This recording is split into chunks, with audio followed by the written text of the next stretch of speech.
Em Kiev é meio-dia. Este é o nosso horário. As principais notícias até este momento. No estúdio, Valery Klimenko. Olá.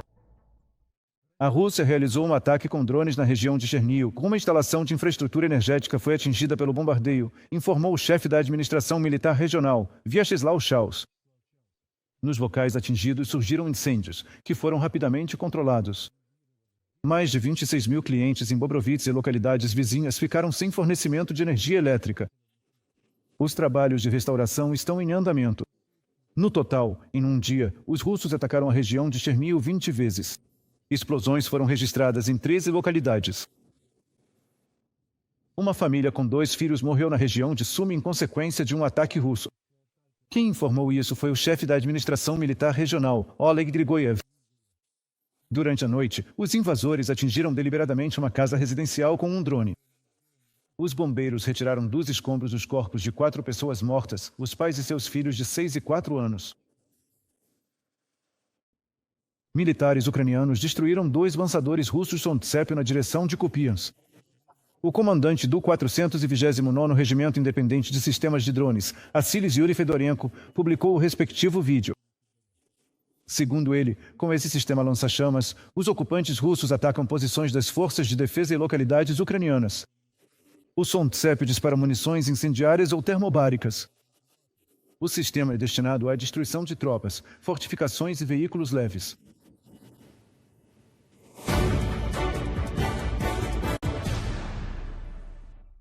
Seis países da OTAN já financiaram 4 pacotes de ajuda militar à Ucrânia. O valor total ultrapassa $2 bilhões no âmbito da iniciativa PER. Essa informação foi divulgada pelo gabinete do presidente da Ucrânia. As primeiras contribuições: Holanda, 578 milhões, Dinamarca, Noruega e Suécia, 495 milhões, Alemanha e Canadá, 500 milhões cada. As entregas dos 2 primeiros pacotes começaram em meados de setembro. Segundo o presidente da Ucrânia, Volodymyr Zelensky, esse programa permite a compra de armas americanas, mísseis para os sistemas Patriot e Mars. Atualmente, o 5º e o 6º pacotes estão sendo negociados, e o trabalho nos próximos está em fase ativa. A OTAN e a União Europeia continuam fortalecendo a defesa da Europa e ajudando a Ucrânia, agindo em conjunto e complementando-se mutuamente. Ambas as organizações possuem capacidades únicas e colaboram de perto para alcançar objetivos comuns. Foi o que declarou hoje em Bruxelas o secretário-geral da OTAN, Mark Rutte, durante uma declaração conjunta com a presidente da Comissão Europeia, Ursula von der Leyen. Ele também afirmou que a aliança apoia a iniciativa da UE chamada Muralha de Drones. Precisamos proteger nosso céu. Por isso, a iniciativa de usar drones é oportuna e necessária. Afinal, não podemos gastar milhões de euros ou dólares em mísseis para destruir drones que custam apenas alguns milhares.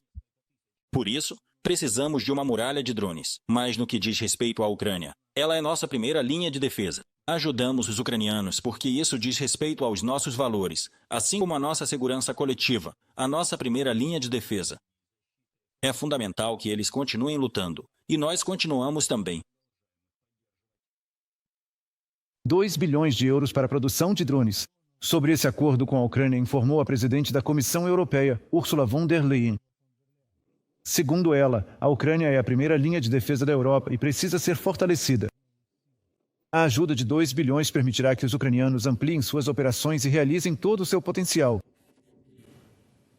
Se ainda acreditamos que a Ucrânia é nossa primeira linha de defesa, então devemos reforçar a ajuda militar à Ucrânia.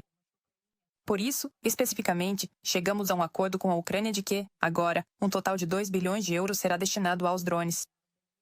Isso dará aos ucranianos a oportunidade de ampliar suas operações e realizar plenamente seu potencial. E, claro, também permitirá que a UE se beneficie dessa tecnologia. Os resultados das eleições parlamentares na Moldávia só vão fortalecer a cooperação entre Kiev e Chisinau. Foi o que declarou o embaixador da Ucrânia na República da Moldávia, Pan Rogovej. Segundo ele, desde o início da invasão em grande escala pela Rússia, os países se aproximaram significativamente, especialmente nas questões de energia e integração europeia. Agora, o diplomata está confiante de que a cooperação ficará ainda mais forte. Lembrando que, de acordo com os resultados das eleições parlamentares na Moldávia, o Partido Pró-Europeu Ação e Solidariedade obteve uma vitória convincente. Quase 800 mil eleitores apoiaram o partido. Isso representa 50,2% do total de votos. Foi a escolha do povo moldavo. A escolha que o povo da Moldávia fez nessas eleições parlamentares abre ainda mais oportunidades para o desenvolvimento da cooperação bilateral. Temos projetos que estamos implementando ativamente.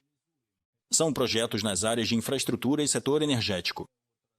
O resultado dessas eleições fortaleceu a base que nos permite não só interagir, mas também ampliar o leque de áreas de interesse mútuo, onde podemos alcançar resultados muito positivos. A Moldávia é nossa vizinha. Ela é estrategicamente importante para nós, como país vizinho, e também para a estabilidade e segurança de toda a região.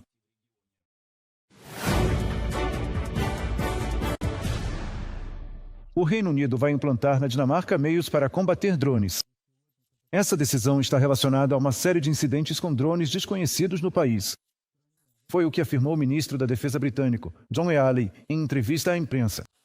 O governo dinamarquês concluiu que o aparecimento de drones sobre os aeroportos do país nos últimos dias é obra de um profissional.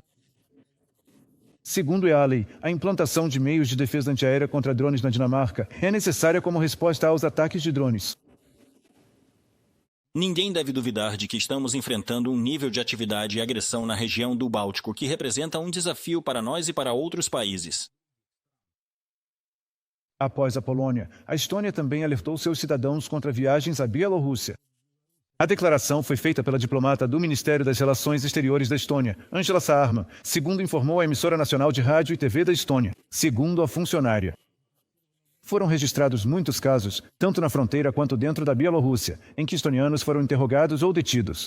No entanto, caso surjam problemas na Bielorrússia, é muito difícil receber ajuda dos diplomatas estonianos, alertou Saarma. Houve muitos casos, tanto na fronteira quanto dentro da Bielorrússia, em que nossos cidadãos foram abordados, interrogados ou detidos, assim como cidadãos de outros países da União Europeia.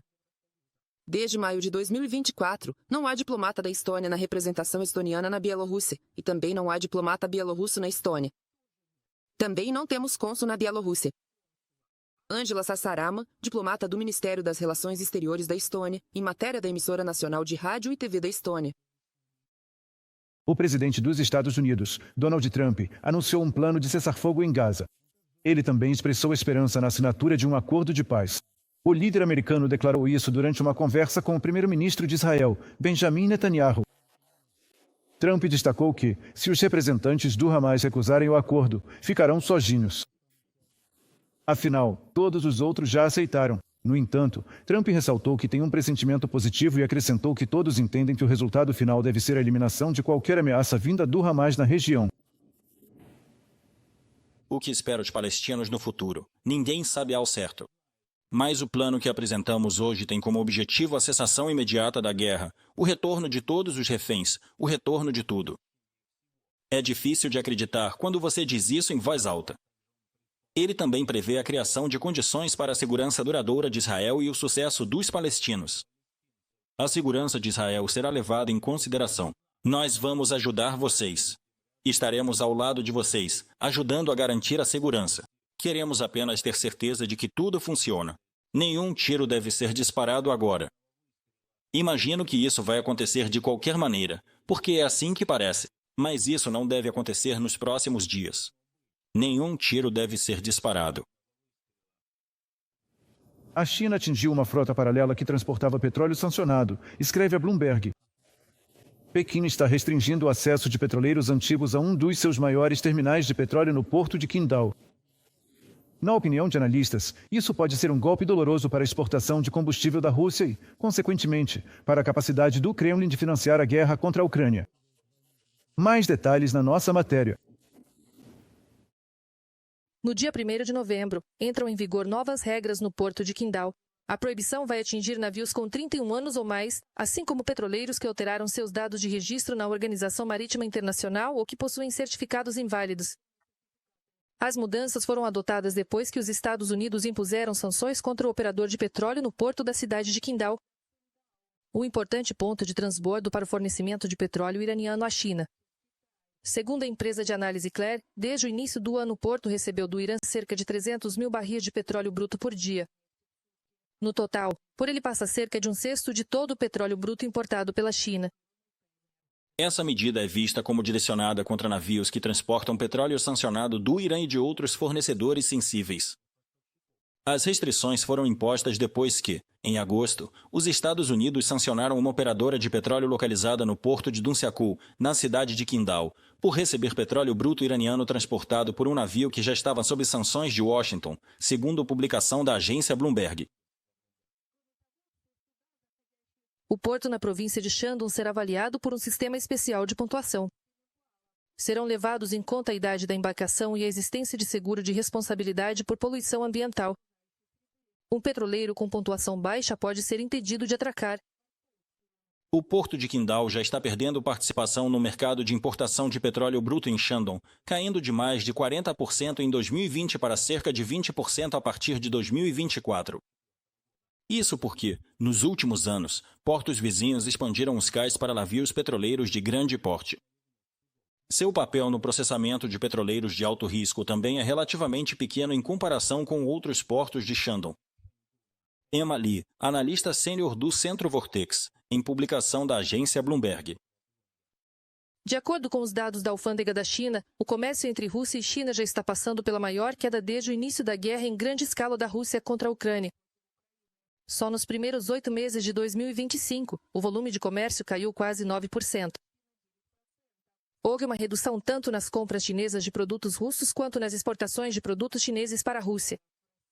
E a China faz isso de forma absolutamente consciente, afirmam fontes da Reuters no governo russo.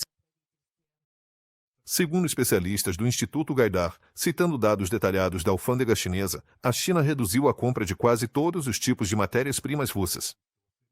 O petróleo caiu 11%, os derivados de petróleo 28%, o GNL 13%, madeira e carvão 10% entre janeiro e maio. De uma publicação da Reuters. E, por enquanto, Moscou não tem nenhuma esperança específica de aumento no volume de negócios com Pequim. Embora a Gazprom tenha anunciado a assinatura de um memorando juridicamente vinculativo sobre a construção do gasoduto Power of Siberia 2. Esta declaração não foi confirmada nem pelo governo chinês nem pelo comprador do gás russo. Corporação Estatal Chinesa CNPC. Inscreva-se no nosso canal UATV Português e mantenha-se atualizado com os eventos mais importantes, as principais notícias da Ucrânia e do mundo, análises profundas, reportagens exclusivas e entrevistas. Tudo ao alcance da sua mão em nosso canal. Junte-se à nossa comunidade de espectadores e mantenha-se conectado.